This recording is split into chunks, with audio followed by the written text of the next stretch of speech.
जय भीम. भारतातील शिक्षणाचा इतिहास लिहिला जातो तेव्हा शाळा, महाविद्यालय, विद्यापीठ आणि शिक्षण तज्ज्ञ यांचा मोठ्या प्रमाणावर गौरव केला जातो. परंतु शिक्षणाच्या प्रवासातील एक मूलभूत प्रश्न अनेकदा दुर्लक्षित राहतो.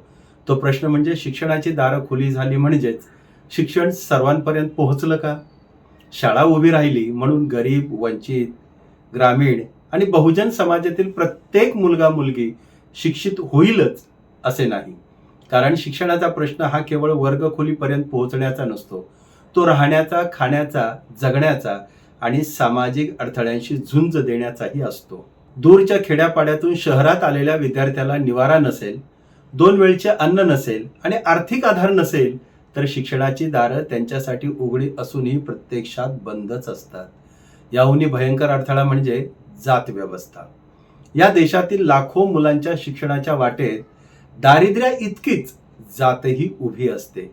या कठोर वास्तव्याची जाणीव ज्यांना 100 वर्षापूर्वी झाली आणि त्यांनी शिक्षणाला सामाजिक न्यायाची जोड दिली ते लोकराजा राजश्री छत्रपती शाहू महाराज. आज छत्रपती शाहू महाराजांची जयंती. या जयंतीदिनी रमाई टेलिव्हिजन यूट्यूब चॅनलकडून छत्रपती शाहू महाराजांना विनम्र अभिवादन आणि आपणा सर्वांना शाहू महाराज जयंतीच्या मंगलमय सदिच्छा. शाहू महाराजांच्या लक्षात आले की शिक्षणाच्या प्रसारातील सर्वात मोठा अडथळा म्हणजे विद्यार्थ्यांची राहण्याची, भोजनाची व्यवस्था. म्हणूनच त्यांनी 1896 मध्ये कोल्हापूर येथे सर्व जाती जमातींसाठी एक बोर्डिंग सुरू केलं. परंतु समाजातील जातीय विष इतकं खोलवर गेलं आहे याचा अनुभव त्यांना काही दिवसातच आला. बोर्डिंगच्या व्यवस्थापकांनी ब्राह्मण विद्यार्थ्यांव्यतिरिक्त इतर एकाही जातीतील विद्यार्थ्याला बोर्डिंगमध्ये प्रवेश दिला नव्हता. शाहू महाराजांनी शोषितांच्या शिक्षणासाठी उघडलेले हे दार पुन्हा जातीयतेच्या कुलपात बंद झालं. अनेक जण अशा वेळेला माघार घेतात, पण राजश्री शाहू महाराज या वास्तवापासून दूर पळणारे नव्हते. त्यांनी थेट परिस्थितीचा सामना करायचं ठरवलं. जोपर्यंत समाजातील जातीय मानसिकता नष्ट होत नाही तोपर्यंत प्रत्येक समाज घटकातील मुलांना शिक्षणाच्या प्रवाहात आणण्यासाठी त्यांनी त्या समाजाची स्वतंत्र वसतिगृह उभी केली पाहिजेत असा निर्णय घेतला. त्यामागे जातीयवाद नव्हता, तर शिक्षणाचा प्रसार, सामाजिक उन्नती आणि याखेरीज जातीभेदाचा अंत हा व्यापक हेतू त्यांचा होता. त्यासाठी शाहूराजांनी विविध समाजाच्या पुढाऱ्यांना बोलावलं. आर्थिक अडचणी, सामाजिक विरोध आणि अनेक संकट झेलून बोर्डिंग सुरू करण्यासाठी त्या पुढाऱ्यांना प्रेरित केलं. हा केवळ वसतिगृह उभारण्याचा कार्यक्रम नव्हता, ही सामाजिक क्रांतीची पायाभरणी होती. यातूनच कोल्हापूरमध्ये तब्बल 20 बोर्डिंग उभ्या राहिल्या होत्या.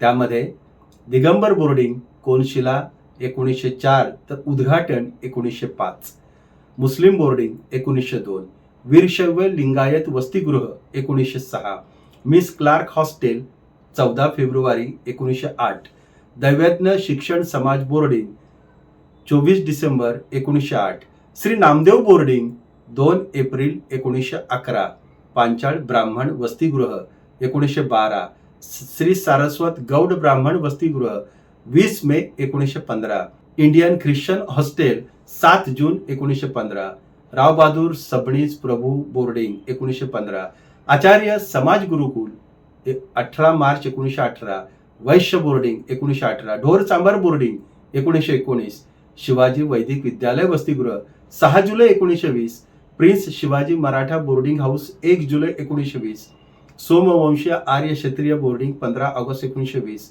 सुतार बोर्डिंग 6 जून 1921, नाभिक विद्यार्थी वसतिगृह 24 जुलै 1921, देवांग बोर्डिंग आणि चोखामेळा बोर्डिंग यांचा समावेश देखील यात होता.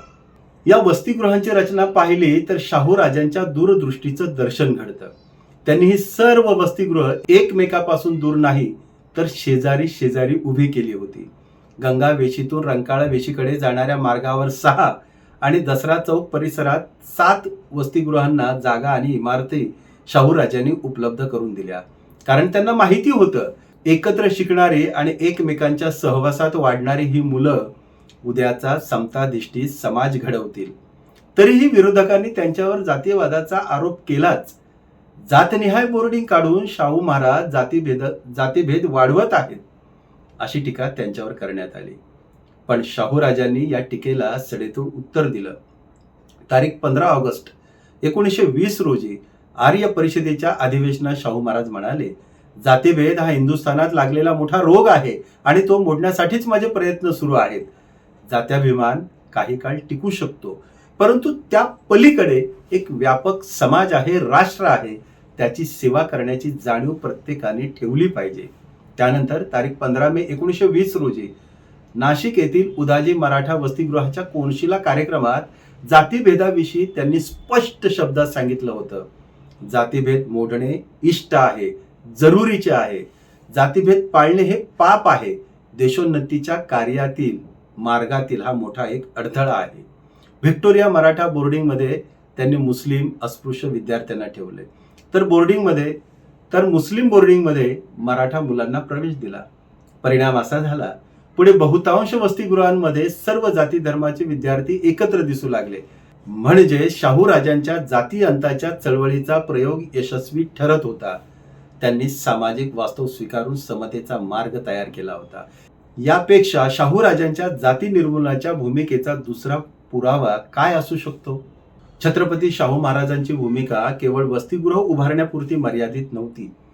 विद्यार्थ्यांना पौष्टिक अन्न मिळावं म्हणून ते तूप, मटण, जिरेभात, गहू वसतिगृहांना पाठवत असत.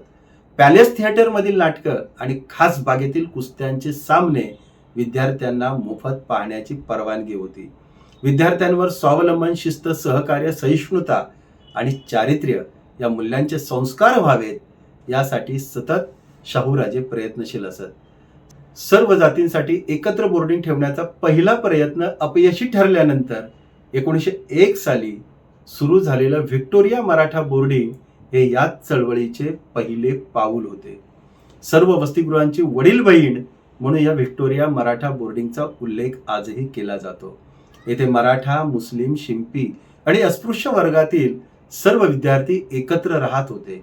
आर्थिकदृष्ट्या सक्षम असणाऱ्या विद्यार्थ्यांकडून दरमहा 4 रुपये शुल्क, तर गरीब विद्यार्थ्यांना सर्व सुविधा मोफत मिळत होत्या. दिवाबत्ती, केशकर्तन, धोबी यांची व्यवस्था संस्थेनं केली होती. एकेकाळी येथे तब्बल 300 विद्यार्थी शिक्षण घेत होते. या वसतिगृहाने अनेक दिग्गज घडविले. सुप्रसिद्ध शेतीतज्ञ डॉक्टर PC पाटील हे व्हिक्टोरिया मराठा बोर्डिंगचे पहिले विद्यार्थी. त्यांनी अमेरिकेतून MSc आणि मुंबई विद्यापीठातून DSc पदवी संपादन केली. पुढे ते पुणे शेतकी महाविद्यालयाचे प्राचार्य देखील झाले. पुढे कोल्हापूर एजन्सी कौन्सिलचे शिक्षण मंत्री झाले. त्यानंतर महाराष्ट्र सरकारचे तत्कालीन सहकार मंत्री यशवंतराव मोहिते, माजी केंद्रीय मंत्री DR चव्हाण, मुंबईचे ॲडिशनल सेशन जज VG Sarnaik, advocate HR Chaughule, home guard commando Kolhapur व बेळगावचे पुढारी आणि डिस्ट्रिक्ट जज भुजंगराव दळवी, ॲक्टिंग दिवाण राजरत्न RS माने पाटील, दिवाण बहादूर BP जगताप, आमदार PB साळुंखे, सहकार क्षेत्रातील अग्रगण्य कार्यकर्ते व खासदार गुलाबराव पाटील, संस्कृत प्राचार्य पंडित RM देसाई, माजी खासदार VT पाटील, माजी मंत्री दादासाहेब जगताप आणि कविलेखक गल ठोकळ यासारखे अनेक मान्यवर याच संस्थेचे विद्यार्थी होते. पुढे या संस्थेचे नाव बदलून श्री छत्रपती शाहू महाराज विद्यार्थी वसतिगृह असे करण्यात आले. या दैदिप्यमान परंपरेचा गौरव करताना शाहूराजे अभिमानाने म्हणतात, ब्रिटिश पार्लमेंटला जसे मदर्स ऑफ पार्लमेंट्स म्हणतात, त्याचप्रमाणे कोल्हापूरला मदर ऑफ बोर्डिंग हाऊसेस म्हणणे योग्य ठरेल. हे केवळ गौरवोद्गार नाहीत, ते एका ऐतिहासिक सत्याचे उच्चार आहेत. आज भारतभर दिसणाऱ्या वसतिगृहांच्या परंपरेचा पाया लोकराजा छत्रपती शाहू महाराजांनी रचला. शिक्षण म्हणजे केवळ शाळा नव्हे, तर विद्यार्थ्यांच्या आयुष्याला आधार देणारी संपूर्ण सामाजिक व्यवस्था आहे. हे ज्यांनी 100 वर्षापूर्वी ओळखले तेच भारतातील विद्यार्थी वसतिगृहांचे आद्यजनक आहेत. अशा प्रकारे शिक्षण क्रांतीचे शिल्पकार, सामाजिक न्यायाचे अर्धयू आणि भारतीय वसतिगृहांचे आद्यजनक, समतेचे राजे छत्रपती शाहू महाराजांना त्यांच्या जयंतीनिमित्त रमाई टेलिव्हिजन यूट्यूब चॅनलच्या वतीनं विनम्र अभिवादन आणि आपणा सर्वांस जय भीम, जय शाहू. मित्रांनो, हा व्हिडिओ तुम्हाला कसा वाटला ते आपल्या यूट्यूबच्या कमेंट्स बॉक्समध्ये नक्की सांगा. व्हिडिओ शेअर करा. हे आपलं चॅनल आहे, सबस्क्राईब नक्की करा. जय